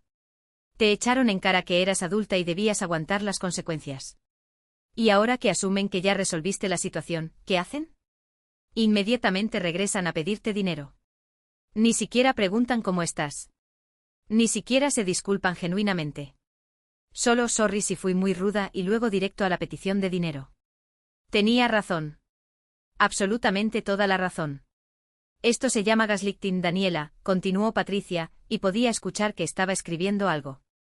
Te acabo de enviar un artículo por WhatsApp sobre técnicas de manipulación familiar. Quiero que lo leas. Porque lo que tu familia está haciendo tiene un nombre. Tiene un patrón. Y tú necesitas reconocerlo para poder romper el ciclo. Abrí el artículo que Patricia me envió. Mientras lo leía, cada párrafo era como un espejo reflejando exactamente lo que mi familia había hecho durante años. Invalidación de la realidad, no seas dramática. Estás exagerando. No fue para tanto. Culpabilización de la víctima, tú decidiste irte. Ahora aguanta las consecuencias. Deberías haber pensado mejor. Minimización del daño, no hagas drama. Nosotros te queremos, pero tienes que entender que... Cambio rápido de narrativa, primero resuelve tus problemas sola, luego he estado pensando, quizás fui muy duro. Love bombing condicional, sabes que te quiero, seguido inmediatamente de petición de dinero. Negación de responsabilidad, sorry si fui muy ruda, sin reconocimiento real del daño causado. Cada técnica estaba ahí documentada, explicada, con ejemplos que parecían copiados textualmente de las conversaciones con mi familia. ¿Lo ves?, preguntó Patricia. No estás loca. No eres tú. Es un patrón sistemático de abuso emocional y financiero que han perfeccionado durante años. Mi teléfono continuó vibrando. Más mensajes de mi familia, cada uno siguiendo el mismo patrón. Falsa disculpa superficial, seguida de justificación de su comportamiento, terminando con petición de dinero. Mi padre, entiendo que estés molesta, pero tienes que ver las cosas desde nuestro punto de vista. Nosotros también estamos sufriendo. Y ahora con estos gastos urgentes. Mi madre, no podemos estar peleados, somos familia. La familia se perdona. Y por cierto, el refrigerador se descompuso y necesitamos 6,000 pesos para arreglarlo. Ángel, no seas rencorosa. Yo siempre he estado ahí para ti. Recuerda cuando te llevé al doctor esa vez hace 5 años. Ahora yo necesito tu ayuda con... Cada mensaje era un intento de reescribir la historia, de hacerme dudar de mi propia percepción de lo que había pasado apenas horas antes. Daniela, dijo Patricia sacándome de mi trance de leer mensajes, necesito que hagas algo muy importante ahora mismo. Necesito que silencie las notificaciones de tu familia. No respondas. No te involucres. Por ahora. Concentra toda tu energía en sobrevivir estos 30 días y encontrar un nuevo trabajo. Tu familia puede esperar. O mejor dicho, necesitan aprender a resolver sus propios problemas sin extractar dinero de ti constantemente. Tenía razón. Pero décadas de condicionamiento familiar me hacían sentir culpable solo de considerarlo. Pero ¿qué tal si realmente necesitan? Daniela, Patricia me interrumpió, su voz firme pero amorosa, durante las 3 horas que estuviste en inmigración enfrentando posible deportación, ¿dónde estaban ellos? Silencio. Durante todo el vuelo de anoche cuando estabas nerviosa y asustada, ¿te preguntaron cómo estabas? Silencio. Cuando te abandonaron en el aeropuerto 4 horas antes de tu vuelo, ¿mostraron alguna preocupación por tu seguridad? Silencio. Entonces, ¿por qué demonios les debes algo ahora? No tenía respuesta. Porque la respuesta era, no les debía nada. Absolutamente nada. Silencié las notificaciones de mi familia. No las bloqueé, todavía no tenía ese nivel de fortaleza, pero al menos silencié sus mensajes constantes. Los siguientes 30 días fueron los más difíciles e intensos de mi vida entera, pero también los más transformadores. Patricia cumplió su promesa. En menos de una semana, me había conectado con 3 firmas de contabilidad en Houston que necesitaban personal bilingüe con experiencia en normatividad fiscal mexicana. La primera entrevista fue un desastre, mi inglés se trababa bajo presión, mi confianza estaba destrozada, y la firma era demasiado grande y corporativa para alguien en mi situación vulnerable. Pero la segunda entrevista, con una firma mediana especializada en clientes latinoamericanos, fue diferente. El socio principal era un mexicano-americano de segunda generación llamado Miguel Herrera. Había escuchado mi historia, Patricia se la había contado con mi permiso, y me miró con una mezcla de comprensión y respeto cuando me senté en su oficina en el distrito de Westchase. Miss Jiménez, dijo en español perfecto, Patricia Sánchez me habló maravillas de usted. Y honestamente cualquier persona que pueda sobrevivir lo que usted sobrevivió y todavía presentarse a entrevistas de trabajo una semana después tiene exactamente el tipo de determinación que buscamos aquí. Me ofreció un puesto como contadora senior con un salario de $62,000 anuales, ligeramente menos que la oferta original, pero con una compañía estable, real, y dispuesta a patrocinar mi visa de trabajo inmediatamente. Lloré en su oficina. Miguel amablemente me pasó una caja de Kleenex y esperó pacientemente hasta que pude recomponerme. Lo siento, dije limpiándome las lágrimas. Es solo que pensé que todo estaba perdido. Nada está perdido mientras sigas luchando, respondió. Mi abuela me enseñó eso cuando mi familia cruzó la frontera en los 70. Las personas más fuertes no son las que nunca caen, sino las que se levantan cada vez que son golpeadas. Firmé el contrato esa misma tarde. Miguel contactó inmediatamente a su abogado de inmigración, quien comenzó el proceso acelerado de transferencia de visa. Porque yo ya tenía una visa de trabajo aprobada previamente, el proceso sería más rápido, estimaban 3 semanas. Patricia estaba eufórica cuando le conté las noticias. ¿Ves? Te lo dije. No te rindas nunca. Durante esas 3 semanas de espera, viví en un hotel económico cerca del aeropuerto que costaba $45 por noche, dinero que Patricia insistió en prestarme sin intereses, a pagar cuando tuviera mi primer salario. Mi equipaje finalmente había llegado el día de mi entrevista de inmigración, aunque una de mis maletas estaba dañada y varias cosas rotas. Pero tenía ropa, mis documentos personales, mis fotos. Era suficiente. Durante ese tiempo mi familia continuó enviando mensajes. El patrón era siempre el mismo. Día 1 a 3, mensajes agresivos demandando dinero, culpándome por no responder. Día 4 a 7. Mensajes de preocupación, falsa preguntando si estaba bien, seguidos inmediatamente de nuevas peticiones de dinero. Día 8 a 10, mensajes de victimización sobre cómo mi egoísmo estaba afectando a toda la familia. Día 11 a 14, amenazas veladas sobre consecuencias de ignorarlos, referencias a lo que la familia dirá. Día 15 a 21, love bombing intenso, mensajes de te extrañamos, fotos de comidas familiares, referencias a recuerdos felices. Día 22 a 30, vuelta al principio del ciclo. Patricia me ayudó a documentar todo. Guarda cada mensaje, me instruyó. Algún día, cuando sientas la tentación de creer que exageraste su toxicidad, podrás leer estos mensajes y recordar la verdad. Seguí su consejo. Creé una carpeta en mi teléfono específicamente para sus mensajes. La titulé Evidencia.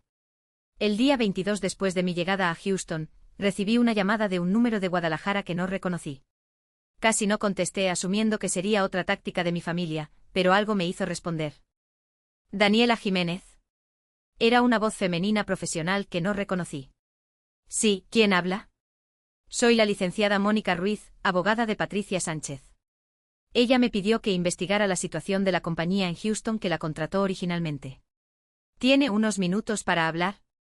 Mi corazón se aceleró. Sí, por supuesto. Bien. Quería informarle que presenté una demanda colectiva contra la compañía Matrix Financial Solutions en nombre suyo y de otras 4 personas que fueron contratadas en circunstancias similares.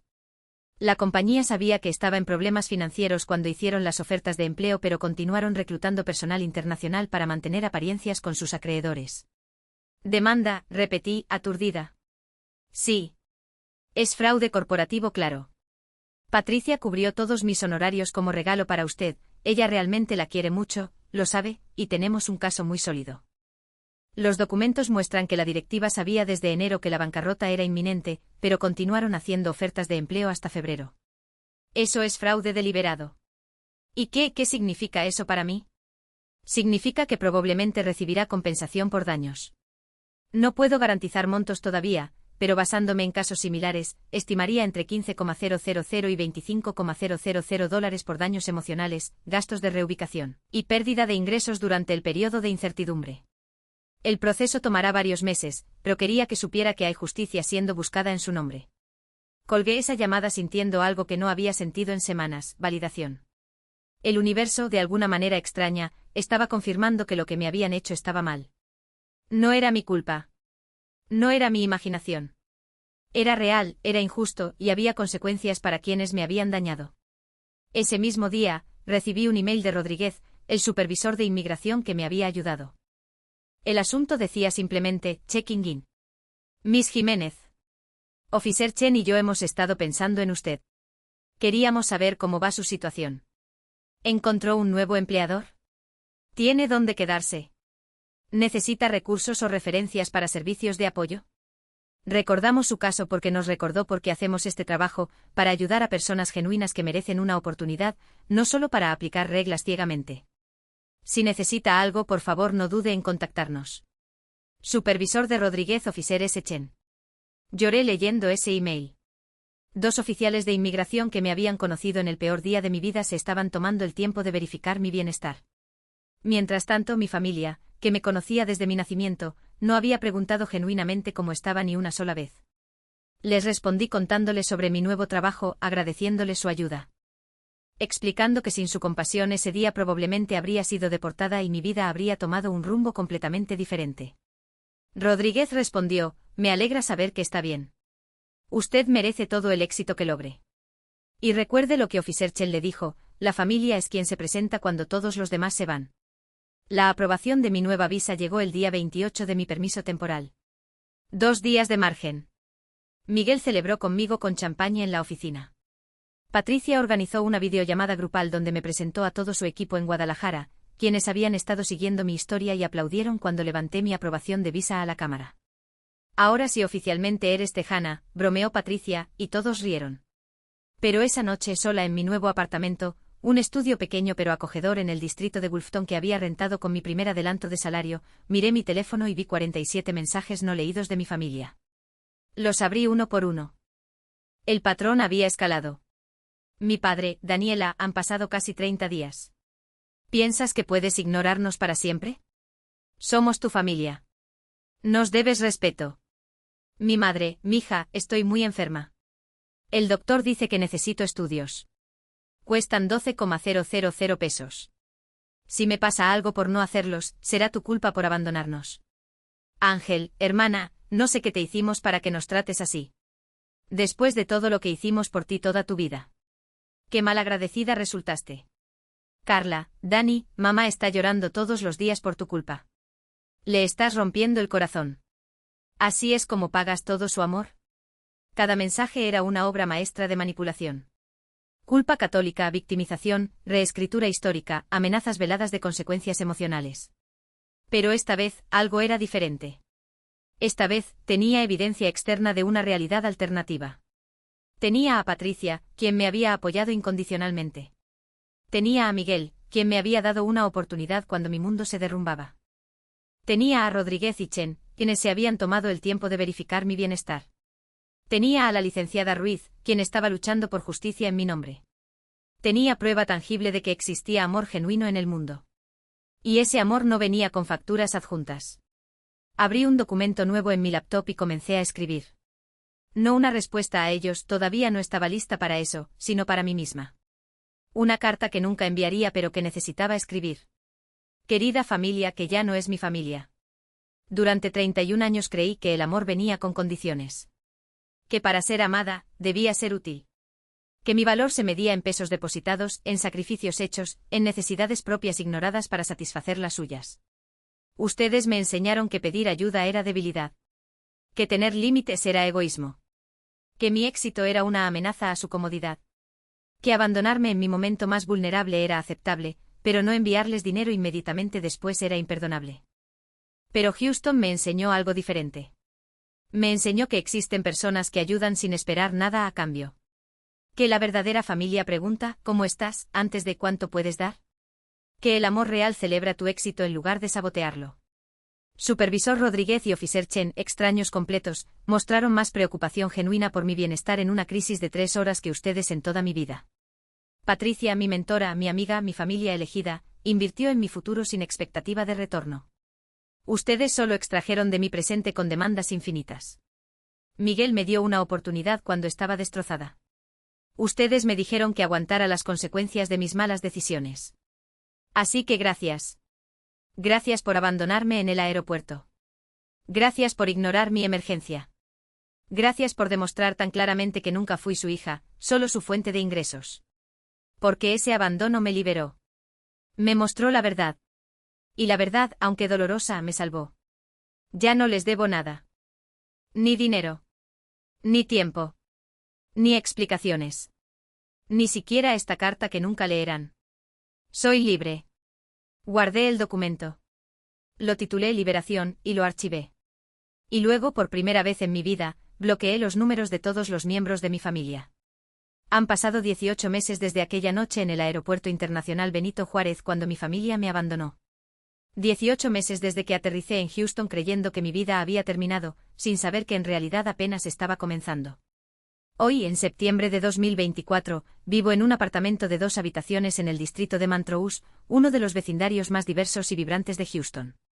Pagué el depósito con parte de la compensación de la demanda, finalmente se resolvió a mi favor por $22,500.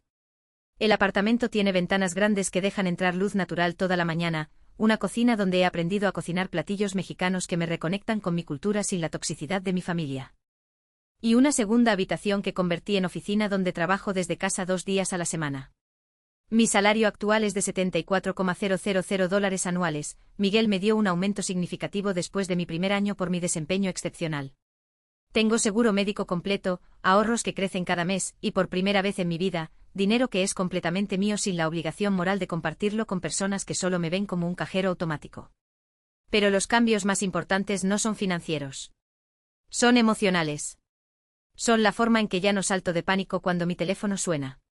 Son las noches donde duermo completamente sin pesadillas de abandono. Son los domingos donde en lugar de soportar cenas familiares tensas llenas de demandas veladas, hago brunch con mi familia elegida. Porque ahora tengo familia. Real, genuina, elegida deliberadamente. Patricia visita Houston cada 3 meses. La última vez en agosto pasamos un fin de semana completo juntas.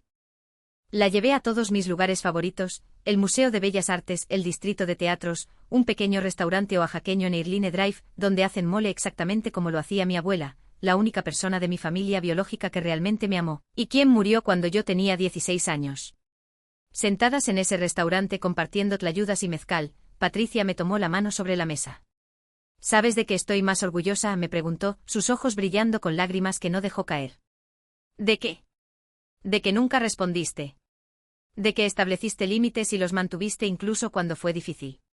Eso requiere un nivel de fortaleza que la mayoría de las personas nunca desarrollan. Tenía razón sobre lo difícil. Mi familia intentó todo durante los primeros meses. Cuando los bloqueos no funcionaron, comenzaron a enviar mensajes a través de primos, tíos, conocidos. Cuando eso falló, mi madre apareció en las redes sociales de Patricia intentando contactarme indirectamente. Cuando eso también falló, Carla creó cuentas falsas de Instagram para enviarme mensajes directos. Cada mensaje seguía el mismo guión: primero culpa, ¿cómo puedes abandonar a tu familia? Luego victimización, mamá llora todos los días, finalmente amenazas veladas, cuando algo malo pase no digas que no te avisamos. Pero esta vez tenía algo que nunca había tenido antes, una comunidad de personas que me validaban constantemente. Miguel, quien se convirtió en mentor y amigo, me recordaba semanalmente: la familia que te hace sentir culpable por tener éxito no es familia. Es un lastre. Rocío, mi amiga de la universidad en Guadalajara, quien también había cortado contacto con su propia familia tóxica años atrás, me enviaba memes y artículos sobre recuperación de abuso familiar. Su mensaje constante era: tu paz mental no es negociable. Y luego estaba mi familia de Houston, el grupo de amigos que construí desde cero en esta ciudad que inicialmente me parecía tan aterradora y ajena. Conocí a Carmen en una clase de yoga en español que tomé para conocer gente. Ella es colombiana, enfermera, y también dejó atrás una familia que la trataba como fuente de ingresos en lugar de como persona.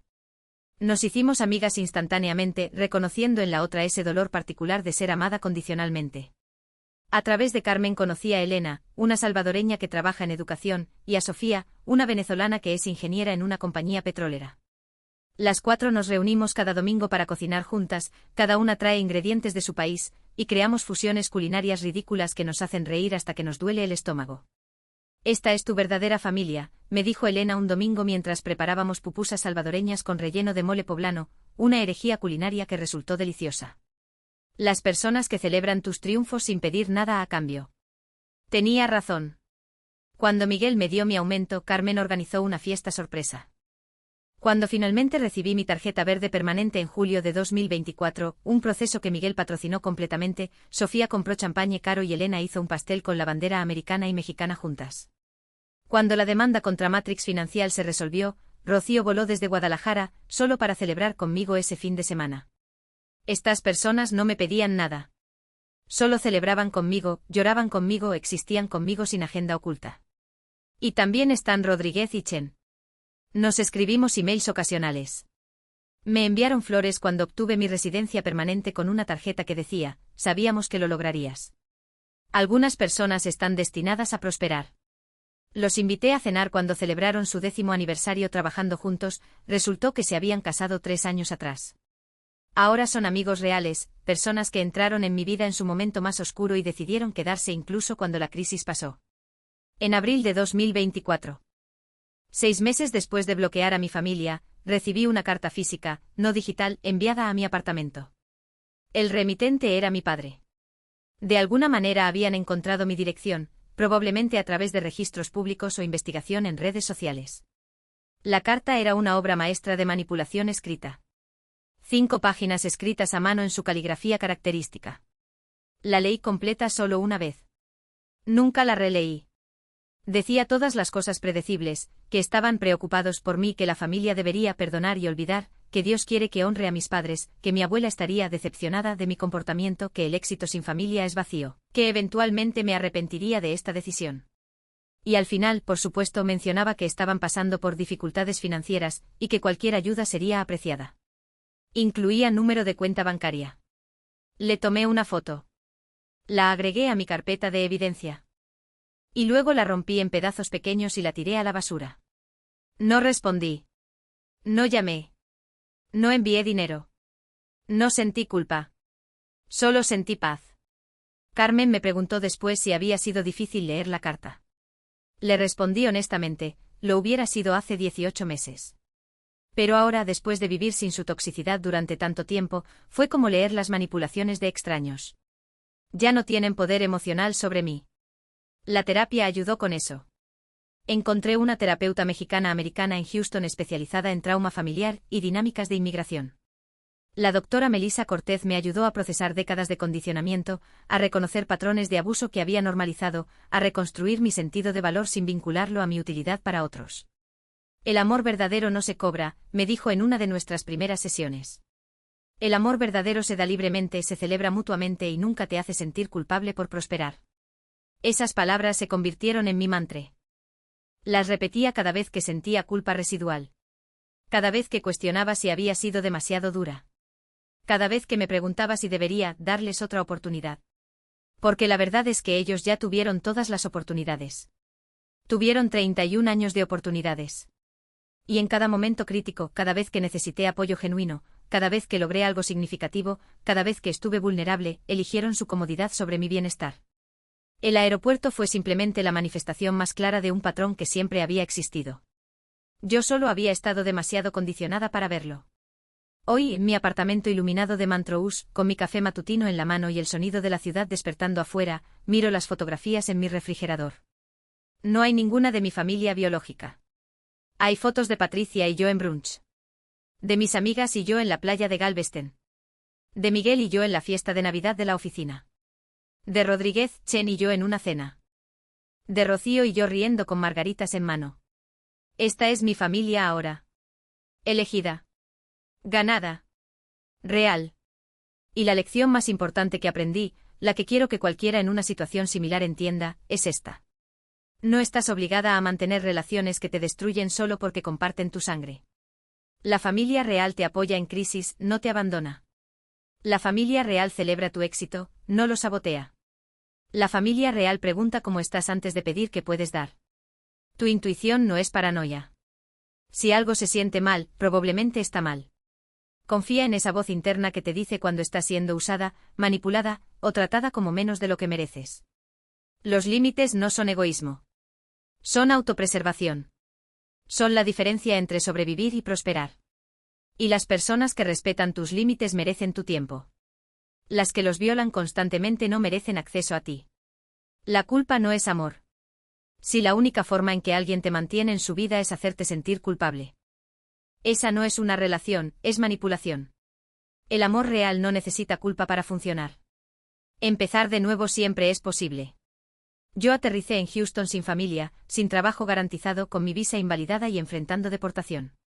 18 meses después tengo una carrera exitosa, residencia permanente, ahorros, y una familia elegida que me ama incondicionalmente.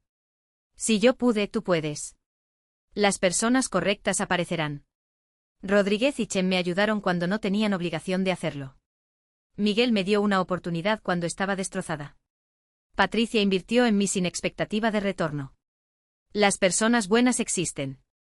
Solo tienes que hacer espacio en tu vida para ellas eliminando a las tóxicas. Y finalmente, la más importante, mereces amor que no viene con factura adjunta. Si estás leyendo esto y reconoces tu propia historia en la mía, si has sido abandonada, manipulada, usada por personas que deberían protegerte, quiero que sepas algo. No es tu culpa. No estás loca. Tu dolor es válido. Tu instinto de alejarte es supervivencia, no traición. Y del otro lado de ese alejamiento doloroso existe una vida más auténtica, más pacífica, más genuinamente feliz de lo que jamás imaginaste posible. 18 meses atrás, sentada en ese aeropuerto en Houston con mi mundo desmoronándose, nunca hubiera imaginado que estaría aquí ahora. Próspera. En paz.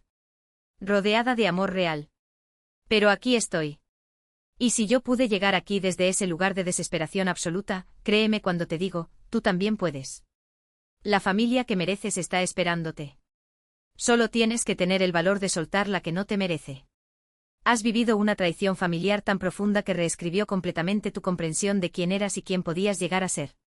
¿Cómo encontraste el valor sobrehumano para reconstruir tu identidad y tu vida desde cero cuando las personas que deberían ser tu refugio seguro se convirtieron en la tormenta que casi te destruye? Comparte tu experiencia en los comentarios porque tu historia podría ser exactamente el salvavidas emocional que otra persona desesperada necesita leer en este momento.